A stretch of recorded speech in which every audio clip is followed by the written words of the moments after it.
بسم اللہ الرحمن الرحیم۔ سورۃ الاحزاب یہ بھی مدنی سورت ہے، یہ بھی مدینہ میں نازل ہوئی۔ اب ہم نے پہلی چیز پڑھنی ہے، اس سورت کو احزاب کیوں کہا گیا ہے، اس سورت کو سورۃ الاحزاب کیوں کہا گیا ہے۔ اس کے بارے میں ہے کہ مکہ سے مدینہ پر کفار کی جماعتوں نے مسلمانوں پر حملہ کرنے کے لیے تیاری کی، یا انہوں نے مسلمانوں پر حملہ کیا، اس وجہ سے اس کو احزاب کہا جاتا ہے۔ احزاب کا لفظی مطلب ہے گروہ یا جماعتیں۔ احزاب حزب کی جمع ہے، اس کا حزب کا مطلب ایک جماعت یا ایک گروہ۔ جب یہ جمع آ جائے گی تو اس کا مطلب ہو جائے گا کئی جماعتیں یا کئی لشکر یا کئی گروہ۔ اور یہ صورت مدنی ہے، اور اس غزوہ کا نام دو ہے۔ اس غزوہ کو غزوہ احزاب بھی کہا جاتا ہے۔ غزوہ احزاب اس وجہ سے کہا جاتا ہے کہ مکہ کے کافروں نے مسلمانوں پر حملے کے لیے لشکر روانہ کیے، لشکر تیار کیے۔ اور غزوہ خندق بھی اس کو کہا جاتا ہے۔ غزوہ خندق اس وجہ سے کہا جاتا ہے کہ آپ صلی اللہ علیہ وسلم نے صحابہ کرام سے مشورہ دیا کہ آپ کو کافروں کا مقابلہ کرنے کے لیے کیا طریقہ کار اپنایا جائے، کیا طریقہ کار اپنایا جائے۔ تو اکثر صحابہ کرام نے اپنا مشورہ دیا، لیکن حضرت سلمان فارسی رضی اللہ تعالی عنہ نے اپنا مشورہ دیا کہ انہوں نے کہا کہ مدینہ میں ہی رہ کر کافروں کا مقابلہ کیا جائے، اور مدینہ کی جو حدود ہے، مدینہ کی حدود شروع ہونے سے پہلے وہاں پر ایک خندق بنا دی جائے تاکہ ان کا مقابلہ کرنے میں آسانی ہو جائے اور وہ خندق پار نہ کر سکیں۔ اس وجہ سے اس غزوہ کو غزوہ خندق بھی کہا جاتا ہے اور اس کو غزوہ احزاب بھی کہا جاتا ہے۔ اب اس میں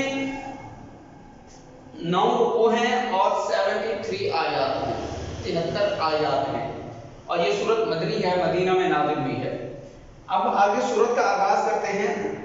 بسم اللہ الرحمن الرحیم۔ یا ایھا النبی اتق اللہ ولا تطع الکافرین والمنافقین،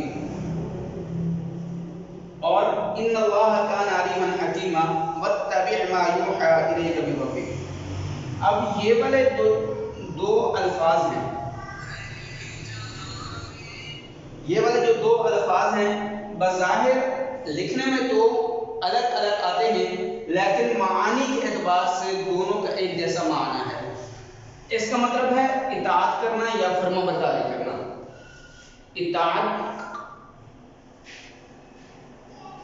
اطاعت کرنا، اور اس کا مطلب بھی اطاعت اور فرما برداری آتا ہے۔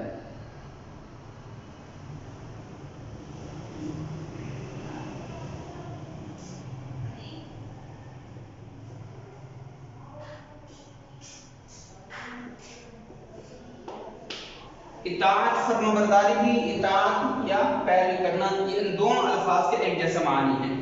اور آگے ہے یوحا، اس کا مطلب ہے کہ جو آپ صلی اللہ علیہ وسلم پر صحابہ کرام کی طرف سے وحی کی جاتی ہے، یہاں پر یہ مراد ہے، یعنی کہ قرآن مجید جو وحی کی جاتا ہے۔ تو اب اس پوری ان شروع والی آیات میں عموماً اس میں آپ صلی اللہ علیہ وسلم کو کچھ باتوں کی کرنے کی تلقین کی گئی ہے کہ آپ نے کیا کرنا ہے۔ تو ہم نے پہلی آیت پڑھی، ہم اس کا ترجمہ دیکھتے ہیں۔ یا ایھا النبی اتق اللہ ولا تطع الکافرین والمنافقین، اے نبی آپ اللہ سے ڈریں اور کافروں اور منافقین کا کہا نہ مانیں یا ان کے کہنے پر نہ چلیں۔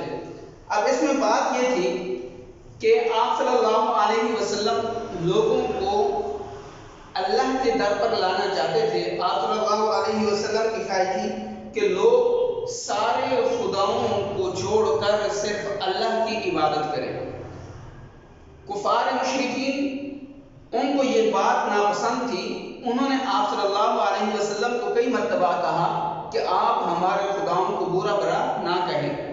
اور جو مدینے کے جو یہودی اور عیسائی تھے وہ بھی آپ صلی اللہ علیہ وسلم کو کہا کرتے تھے کہ آپ ہمارے بارے میں کوئی بری باتیں نہ کریں، آپ ہمارے دین کے بارے میں نہ کہیں، کوئی بری بات نہ کریں، لیکن آپ صلی اللہ علیہ وسلم کی جو خواہش تھی کہ ساری امت جو ہے صرف اور صرف اللہ پر ایمان لے آئے اور میرے دین کو قبول کر لے، تو اسی بارے میں کہا جا رہا ہے کہ اے نبی، اس میں پہلی بات کی تلقین ہے کہ اے نبی آپ اللہ سے ڈرتے رہیں، کافروں اور منافقوں کا کہنا نہ مانیں، ان اللہ کان علیما حکیما، کہ بے شک خدا جاننے والا بھی ہے اور حکمت والا بھی ہے۔ اور آگے ہے وَاتَّبِعْ مَا یُوحَىٰ إِلَيْکَ مِن رَبِّکَ، یوحیٰ اس کا مطلب ہے کہ جو وحی کیا جاتا ہے۔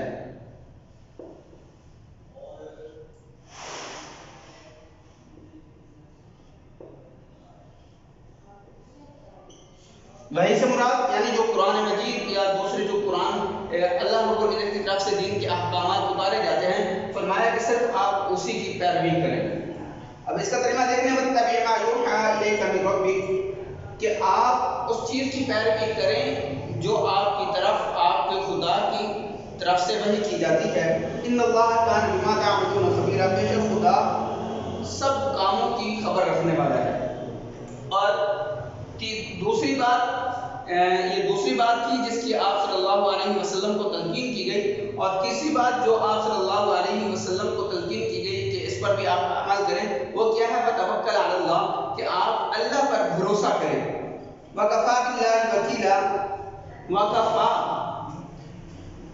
وَكَفَىٰ جو ہے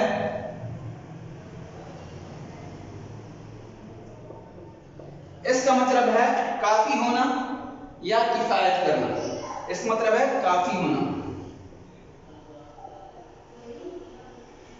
کافی ہونا۔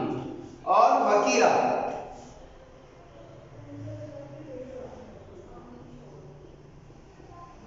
وکیلا اس کا مطلب ہے کارساز، سے اس کا مطلب ہم کرتے ہیں کارساز، لیکن آسان الفاظ میں اس کو کہتے ہیں کہ ہمارے کاموں کو آسان کرنے والا، ہمارے کاموں کو آسان کرنے والا۔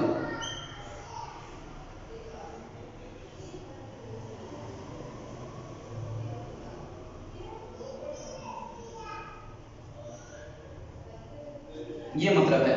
اب اس کا ترجمہ کیا ہوگا؟ وَكَفَىٰ بِاللَّهِ وَكِيلًا، خدا ہی کافی ہے اور کارساز ہے، یا خدا ہی کفایت کرنے والا ہے اور ہمارے کاموں کو آسان کرنے والا ہے، یہ مطلب بھی آپ کر سکتے ہیں۔ اب اگلی آیت جو ہے مَا جَعَلَ اللَّهُ لِرَجُلٍ مِّن قَلْبَيْنِ فِي جَوْفِهِ، یہ جو آگے چوتھی آیت شروع ہو رہی ہے، اس میں اس کا پس منظر ہے۔ پس منظر کیا ہے؟ پس منظر یہ ہے کہ مدینہ کے اندر روایت تھا کہ جو آدمی تھوڑا بہت ذہین ہوتا، اس کا قوت حافظہ تیز ہوتا، تو کہتی کہ اس کے دل کے اندر اس کے سینے میں 2 دل ہیں۔ تو ایک آدمی تھا تو وہ تھوڑا بہت ذہین تھا اور وہ اپنے آپ کو کہتا تھا کہ میرا ذہن اس وجہ سے تیز ہے کہ میرے سینے میں 2 دل ہیں، اور کہا کرتے تھے کہ جس کے سینے میں 2 دل ہوتے ہیں وہ بہت زیادہ ذہین ہوتا ہے۔ اللہ نے ان کی اس بات کا انکار کیا، یہ اس طرح کبھی بھی نہیں ہو سکتا۔ جعل اس کا مطلب ہے بنانا، بنانا۔ قلبین، یہ قلب کی جمع ہے،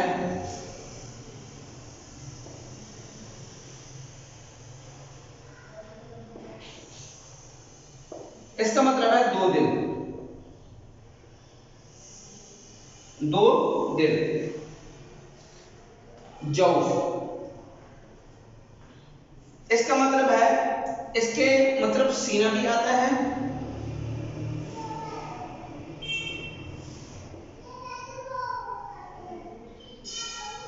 دھڑ بھی آتا ہے اور پہلو بھی آتا ہے۔ ٹھیک ہے، آپ اس کا ترجمہ دیکھیں، ما جعل اللہ لرجل من قلبین فی جوفی، کہ اللہ رب العزت نے کسی آدمی کے سینے میں، اللہ نے کسی آدمی کے پہلو میں 2 دل نہیں بنائے۔ اچھا، اب آگے ہے وما جعل ازواجکم اللاتی تظاہرون منہن امہاتکم، یہاں پر بھی کفار کی ایک رواج کو، ایک ان کی روایت کو بیان کیا گیا ہے، وہ یہ ہے کہ آپ صلی اللہ علیہ وسلم کی نبوت سے پہلے، آپ صلی اللہ علیہ وسلم کی بعثت سے پہلے وہاں پر یہ رواج تھا کہ اگر کوئی آدمی اپنی بیوی کو اپنی ماں کے ساتھ تشبیہ دے دیتا.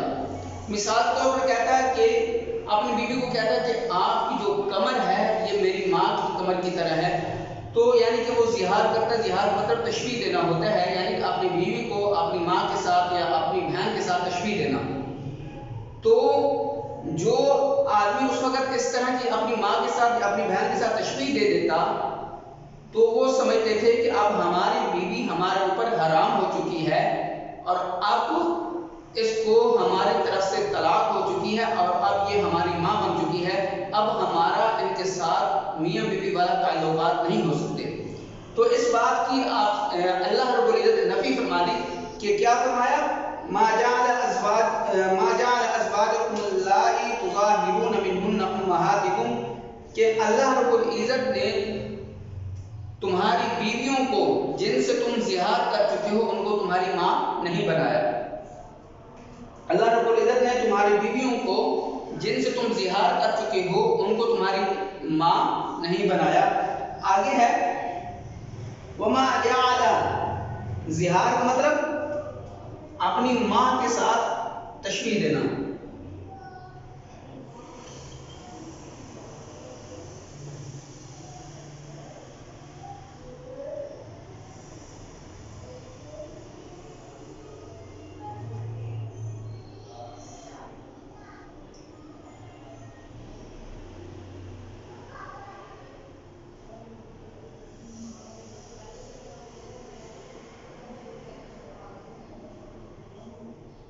تشبیہ دینا.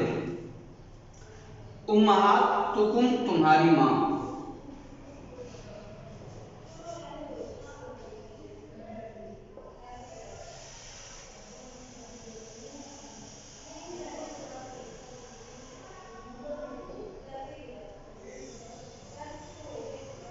اچھا اب آگے ہے وما جعل ادعیاءکم ابناءکم.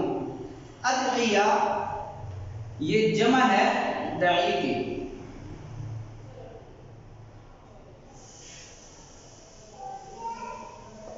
داعی اس کا مطلب ہے منہ بولا بیٹا. ادعیاء داعی کی جمع ہے، اس کا مطلب ہے منہ بیٹا.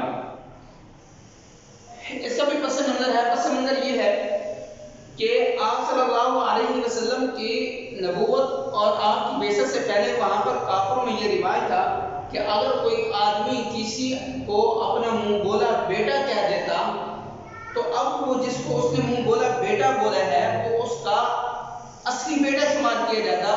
جس طرح انسان کے اپنے حقیقی بیٹے کے اندر میراث چلتی ہے اپنے حقیقی بیٹے کی بیوی سے، جیسے یعنی کہ سسر کا اپنی بہو سے نکاح کرنا جیسے حرام ہے، تو وہ لوگ سمجھتے تھے جیسے منہ بولے بیٹے کی بیوی ہوگی اس کے بیوی کے ساتھ بھی سسر کا نکاح کرنا حرام ہے. تو قرآن نے اس بات کی بھی نفی کر دی کہ اس طرح نہیں ہو سکتا، کہ جو تمہارے منہ بولے بیٹے ہیں وہ تمہارے کبھی بھی خونی بیٹے نہیں ہو سکتے، تمہارے کبھی بھی سگے بیٹے نہیں ہو سکتے.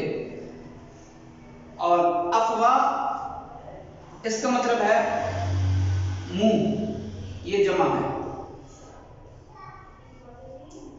سبیل. اچھا اب اس کا ترجمہ دیکھیں. وما جعل ادعیاءکم ابناءکم، نہیں بنایا تمہارے منہ بولے بیٹوں کو تمہارا بیٹے. ذالکم قولکم بافواہکم، یہ تمہاری منہ کی باتیں ہیں. ذالکم قولکم بافواہکم، یہ تمہارے منہ کی باتیں ہیں. سبیل اس کا مطلب ہے راستہ. راستہ. واللہ یقول الحق وهو یہدی السبیل، اور اللہ حق فرماتا ہے یا اللہ سچ بات کہتا ہے اور یہی سیدھا راستہ دکھاتا ہے یا یہی سیدھے راستے پر لانے والا ہے. اچھا آگے ہے ادعوہم لآبائہم هو اقسط عند اللہ. ادعو اس کا مطلب ہے کہ تم بلاؤ.